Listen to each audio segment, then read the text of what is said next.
I'm Malcolm Van Dels, and this is an excerpt from Do the Wrong Thing, a book series or extra long novel that opens with a woman trying to kill herself. She says, I don't know why I tried to do this, and by way of explanation tells her life story. We're at the beginning of book 4. Working title is Eyes of Different Colors. Last week in Eyes of Different Colors, Ava got a temp job in a government office. And this is a continuation of chapter 1, which is called A Ghost in the Suburbs. Oh, trigger warning, there is some sexual content. If anybody wants to leave, do it now. On another day, I go to the bathroom, lock myself in a stall and pull down my pants. It's gross, sitting on a toilet with my pants around my knees, masturbating, but I'm so horny and so bored. Is it the boredom that makes me horny or the horniness that's making me bored? Degenerate. I'm a degenerate, I know. My work is supposed to take 3 weeks, but after 1.5, I'm crossing the aisle to ask my tiny, scared-eyed overseer, what do I do now? She looks even more nervous, asks me to wait while she goes and talks to someone. When she comes back, she takes me to maps, boxes and boxes of maps, boxes and boxes of accompanying reports.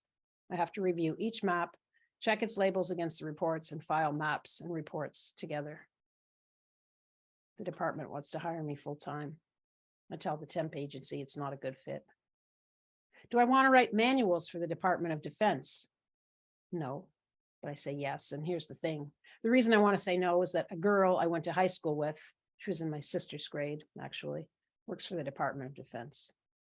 My high school classmates, whom I haven't seen or talked to since leaving for university, minus Ivan for a bit, Ivan, my high school boyfriend, will hear about me and my job, and they'll laugh. Oh, the writer, they'll say. The writer of manuals for the Department of Defense. So I focus on the Department of Defense part.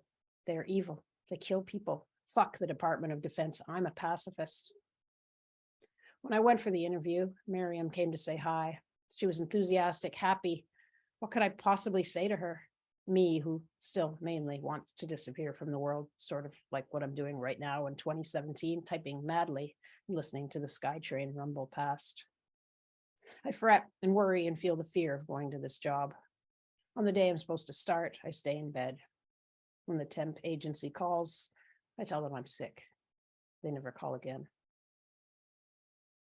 I've had enough of underpants hanging on the bathroom door handle. Uncle Arndt complains. Aunt Bet glances towards me where I sit in the TV room. I can see her at the kitchen table, but I can't see Uncle Arndt, who's probably standing at the other entrance to the kitchen, the one near his garage workshop from which he runs Arndt's kitchen cabinetry. I press my face into my book, pretend I didn't hear. What's so awful about drying your panties on a bathroom door handle? Lying in bed, staring at the murky darkness in my basement bedroom, I stew. Better than running a washing machine for half a load. Why is Uncle Arndt using the basement bathroom anyway? I thought I was the only one who came down here. I've been looking for a place to rent anyway, closer to Arbor. I've had enough of taking the bus into the city. I've had enough of these boring suburbs. I want to make friends, go out at night, something. Uncle Arndt can't kick me out. I'll leave. Next chapter, Naked Ambition. Brian, Jane, and her 14-year-old son, Stephen, sit in the living room when I bound down the stairs. Hey, I exclaim, what a beautiful day. It is sunny and warm. I continue through to the kitchen. Can I have some of this coffee? There's coffee in the coffee maker. Sure, Brian calls from the living room. I pour myself a cup, add cream, walk back to the living room. It's great, I say. Brian and Mary stare at me. Then, as if remembering manners, smile half-heartedly. Stephen, as usual, looks away. I wonder why they're wearing clothes. I'm not going to judge them for it. This is Arbor, small provincial government town, not urbane and sophisticated Release. When I lived in Release with my first set of roommates, we never wore clothes in the apartment. Beth, an ex-stripper whose dad was a doctor, and Pierre, a gay cultural studies student whose father was a senior provincial government official, obviously knew more than I did about classy home behavior. I figured everyone sat naked in their houses except for prudes like my Catholic farmer family and our backwards Catholic friends.